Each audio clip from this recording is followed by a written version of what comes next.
उमेदवारी जाहीर करण्यात आलेली आहे। कुडाळमधून आपण पाहतोय निलेश राणे यांना शिंदेंच्या शिवसेनेकडून आता उमेदवारी जाहीर झाली आहे।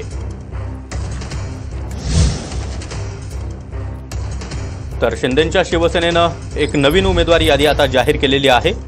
तर वरळीमधून मिलिंद देवरा यांना उमेदवारी जाहीर करण्यात आलेली आहे। त्याचबरोबर पुरंदरमध्ये विजय शिवतारे यांना अखेर उमेदवारी जाहीर करण्यात आली आहे। तर विजय शिवतारे उद्या आपला उमेदवारी अर्ज दाखल करणार आहेत। कुडाळमध्ये निलेश राणे यांना उमेदवारी जाहीर करण्यात आलेली आहे। नुकतीच निलेश राणे यांनी शिंदेंच्या शिवसेनेमध्ये पक्षप्रवेश केला। तर कोल्हापूर उत्तरमध्ये राजेश क्षीरसागर यांना शिंदेंच्या शिवसेनेनं उमेदवारी जाहीर केलेली आहे।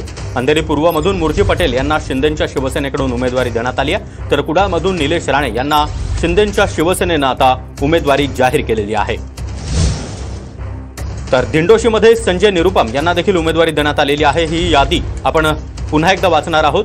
परभणीमध्ये आनंद भरोसे, पालघरमध्ये राजेंद्र गावित, बोईसरमध्ये विलास तरे, भिवंडी ग्रामीणमध्ये शांताराम मोरे, भिवंडी पूर्वमध्ये संतोष शेट्टी, कल्याण पश्चिममध्ये विश्वनाथ भोईर, अंबरनाथमध्ये बालाजी किणीकर, विक्रोळीमध्ये सुवर्णा करंजे, दिंडोशीमधून संजय निरुपम, अंधेरी पूर्वमध्ये मुर्जी पटेल, चंबूरमध्ये तुकाराम काते, वरळीमध्ये मिलिंद देवरा, पुरंदरमध्ये विजय शिवतारे, कुडाळमध्ये निलेश राणे, तर कोल्हापूर उत्तरमध्ये राजेश क्षीरसागर यांना उमेदवारी जाहीर करण्यात आली आहे। तर अक्कलकुवामध्ये आमशा पाडवी यांना उमेदवारी जाहीर करण्यात आलेली आहे। रिसोडमध्ये भावना गवळी यांना उमेदवारी जाहीर करण्यात आली आहे। महत्त्वाची बातमी आपण पाहतोय, भावना गवळी यांना विधानसभेच्या रिंगणात उतरवण्यात आलेलं आहे। रिसोडमधून त्यांना उमेदवारी जाहीर झाली आहे। तर हदगावमध्ये बाबूराव कदम कोहळीकर यांना आता शिंदेंच्या शिवसेनेनं उमेदवारी दिली आहे। तर नांदेड दक्षिणमध्ये आनंद तिडके पाटील यांना शिंदेंच्या शिवसेनेकडून उमेदवारी जाहीर करण्यात आली आहे।